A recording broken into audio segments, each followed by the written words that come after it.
guys, I'm back with the not a Dharma video this time.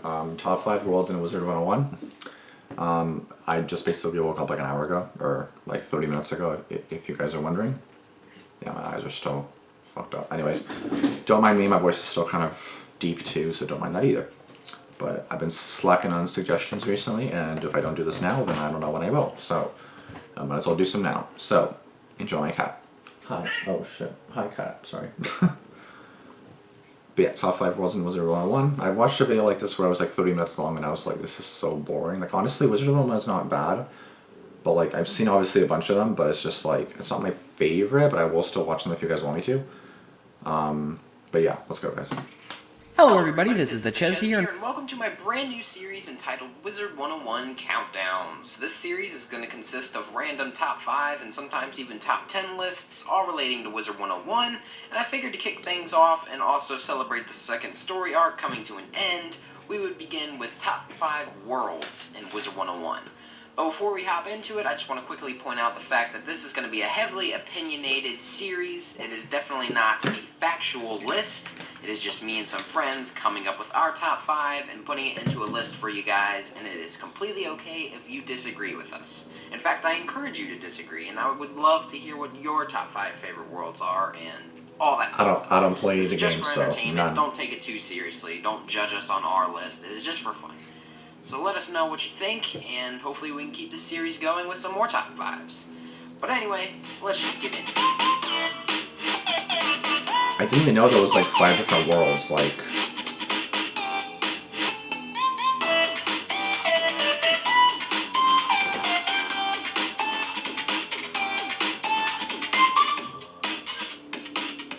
Number 5.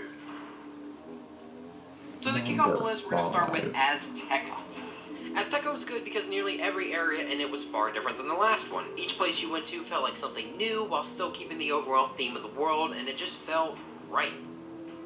Even though the whole world was mostly centered around a jungle theme, and we've kind of seen that before, it still managed to keep things fresh, and every area you entered still felt new. And of course, there's the obvious fact that there are dinosaurs, and who doesn't like freaking dinosaurs? Like, seriously? It's dinosaurs, man. Freaking dinosaurs! Although it did have some annoying collection quests, by this point in the game you should kind of expect it, and you can't really blame it at this point.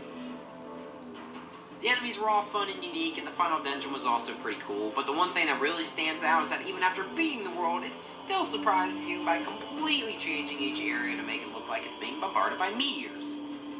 Although I kind of wish I could remember what it looked like before that, it's still a pretty cool effect, and it hadn't really been done before, so I thought that was pretty cool.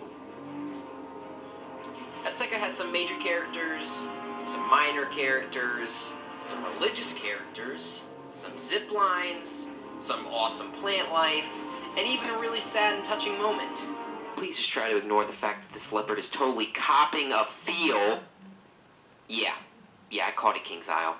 Copying a what? All in all, it was a pretty cool world with some pretty sweet visuals and a decent questline. There are no real complaints on my end, and I enjoyed this world quite a bit. Other than the obviously completely intentional reference to the Illuminati. But we'll let that one slide. It looked pretty nice. Again, I can't really say much based on... I can only judge on looks because I don't play this game. So, based on looks, it looks fine. Wizard City. Now, most people may not even really classify Wizard City as a world or even bother to put it on their list, but I figured, hey, I like it, so why not? Wizard City is up there for its obvious nostalgia factor, its memorable people and locations, and what was probably the most popular boss fight of all time. Or at least when the game came out. This world stands out because literally every wizard has experienced it. Everything from Bartleby and Ravenwood, to buying treasure cards at the library, to making your way through Golem Tower, and fighting your first lost soul. Wizard City holds nothing but memories for everyone. The world was sectioned off by a school featuring Triton Avenue for Storm, Firecat Alley for Fire, Cyclops Lane for Myth, Colossus Boulevard for Ice, Unicorn Way for Life, and even the hidden Death School and Sunken City for Death Wizards. Sorry, Balance. You'll get your chance. All in all, it's a memorable world, even though ironically people forget about it as a world. I still remember you, Wizard City. I still think we're friends. I still love you. The Wizard City just seems like an actual city, you know, like library, the shopping district, or searching every corner shopping. for these little guys. Wizard City was, and still is, an enjoyable place for wizards. Time to go hang out and do nothing in the commons. Seems like a pretty cool world, I guess. Just a normal city, right? Again, can't really say much. Number 3. Just looks, right? Number 3 is Mushu. The reason it's on here is because it is just downright gorgeous.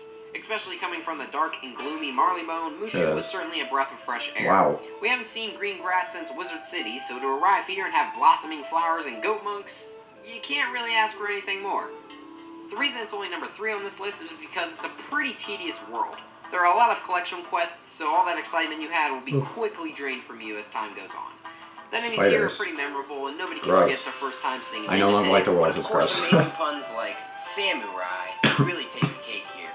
We had the Cave of Solitude and Tamagotchi or whatever, and even spending some time collecting oysters? Really? Oysters. Regardless, Mushu will always stand out, at least from a visual perspective. It's got numerous dungeons and something about a tree. That's and crazy. some cows. Oh, interesting. And grass. Yeah, most places have grass. Rocks. And more grass, too. I like it. You like it. We all like it. It's Mushu. Yeah, it was pretty good in terms of looks, not gonna lie. Sorry, I'm still like waking up, so I'm still like... Number 2. I'm good. Now with this one, I may be a bit biased due to my Avalon playthrough, but even with that aside, Avalon is still a pretty sweet world. Each area changes quite a bit and keeps things fresh, and the quests never really seem to drag on. There were collection quests here and there, but they went by pretty quick and didn't really take away from my overall enjoyment of the world.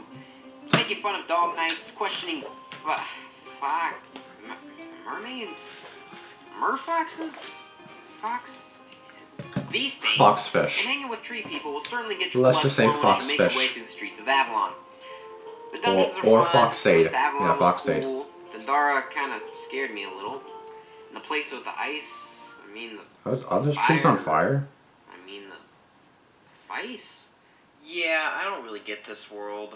But regardless, I still I don't love get it, this and it'll game. always be up there on my list, and I don't really have any complaints. Not to mention, who could resist a booty like that? Damn! Don't lie, King's Isle. I know this was intentional. This. All this.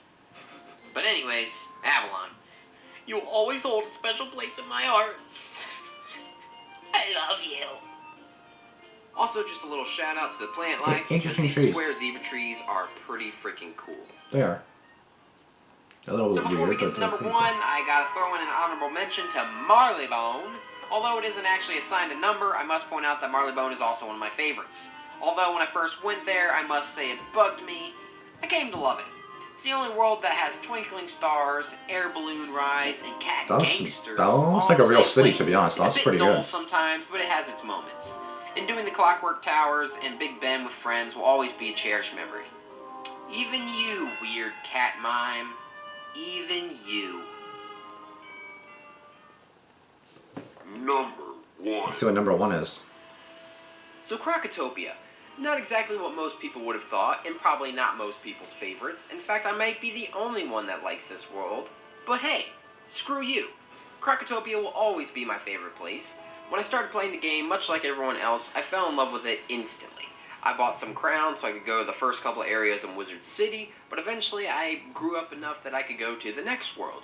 So instead of just continuing to buy crowns, I eventually pestered my parents enough to let them get me a membership, and then I went into Krakatopia for the first time, and I was in awe.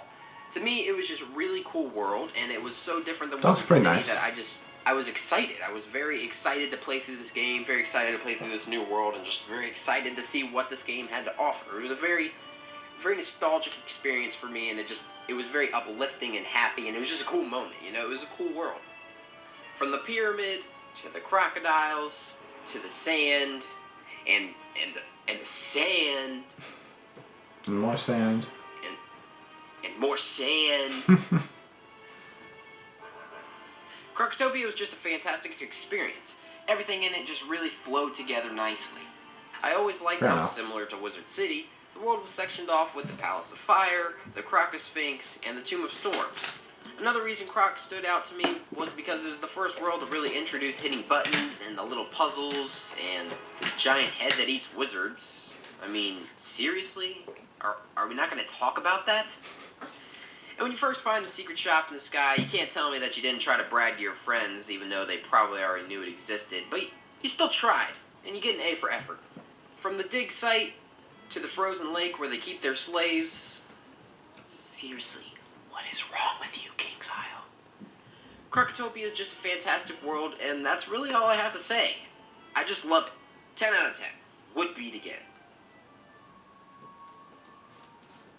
Not my favorite, personally, So yeah, but... that about wraps up the first top 5 list. Again, let me know, do you agree with my list? Or do you completely disagree and think I have no clue as to what I'm talking about at all? That one. So let me know in the comments, what are your favorite worlds, and what do you think of my list?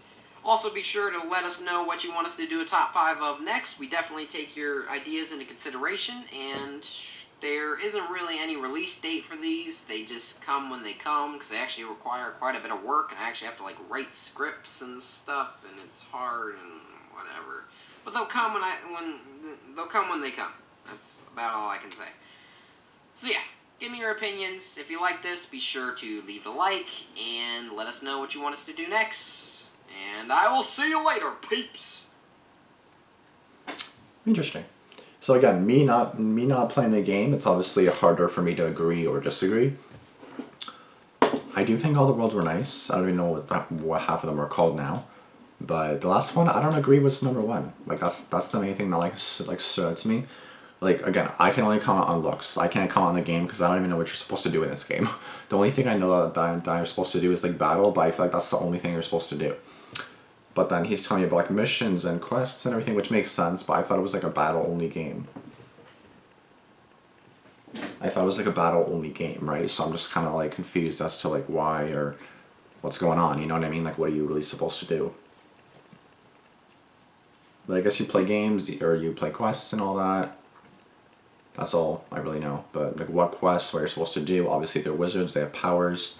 They fight other bitches, you know what I mean? It's like, I don't really know, though. Like, I don't know what the point of this game is. That there's obviously different worlds. It's kind of like Mario, where you kind of have to, like, go through it, you know, like, you beat stuff, I guess. I guess, like, the same concept. I don't know, if someone wants to explain. If you got 5-10 minutes to write a big-ass comment explaining the game, go ahead. Feel free to do so. Or if you guys want, you guys can suggest, like, a 10 to 15 minute gameplay of them just, like, playing a world. Then maybe I'll understand it more. I still won't have played it to, like, personally play it and obviously know my worlds and everything, but it's like, at least I would kind of know what the game's about, know what you're supposed to do, probably understand it in the videos a little bit more, you know? So if you guys want to do that, please let me know, or please let me know in the comments down below, suggest it, or comment down below if you guys want to explain, feel free. Either way is okay. But yeah, the only thing, like, again, all the worlds did look great, it's just I can't really comment on much because I don't play the game, so all the worlds look great, except for number 1. Like, number 1 wasn't terrible, but it wasn't, like, good. So again, he said I'm probably the only one that likes it. Yeah, I think you are, fam. But at least he was also kind of, like, funny and kind of, like, comedic with it, too. Obviously, he wasn't, like, boring about it, so he seems like a chill dude, so that's good. Yeah, with that being said, that's the end of the video. If you guys did enjoy it, be sure to give it a like. Be sure to comment down below. Like I said, and be sure to subscribe to my channel and whoever this guy is for more Wizard101 videos, and turn on post notifications so you don't miss any more other videos that I upload or he uploads. So thanks for watching. I'll see you guys later. Deuces.